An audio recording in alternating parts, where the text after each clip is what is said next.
Thumbnail দেখে বুঝতে পারছেন বন্ধুরা আমি কি বিষয়ে কথা বলবো।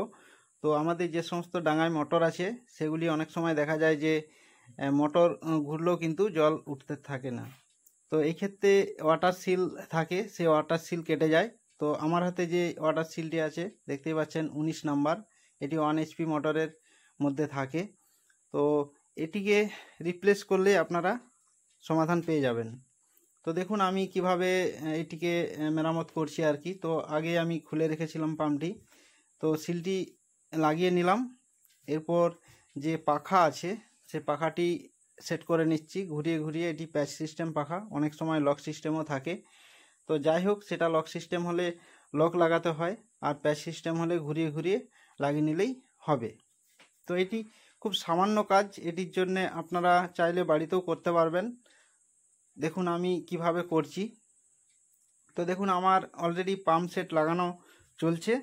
তো এরপর আমি নাটগুলি খুব ভালোভাবে লাগিয়ে নেব। তো যে সমস্ত বন্ধু আমার চ্যানেলটি সাবস্ক্রাইব করেননি তারা অতি অবশ্যই সাবস্ক্রাইব করে নেবেন এরকম নতুন নতুন ইনফরমেটিভ ভিডিও পাওয়ার জন্য। তো এরপর আমি নাটগুলি এঁটে নিচ্ছি। তারপর আমি জল ঢেলে দেখাবো যে জল লিক করছে কি না। অবশ্যই জল লিক করবে না, কেননা আমি অলরেডি সিল, যেটা ওয়াটার সিল বলা হচ্ছে, সেটি চেঞ্জ করে নিয়েছি।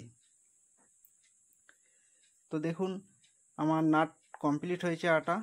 এরপর আমি জল একটু ঢেলে নিচ্ছি এবং দেখব যে জল লিক করছে কি না। তো দেখুন আমি জল ঢেলে নিয়েছি। তো আমার জল অলরেডি প্যাকিং থেকে পড়ছে না। এরপর যদি আমি চালু করে দেখাই তো সেক্ষেত্রেও জল লিক করবে না। তো ঘোরাচ্ছি হাত দিয়ে, দেখুন তো জল এখানে লিক করেনি, অলরেডি কাজটি ভালোভাবে হয়ে গেছে।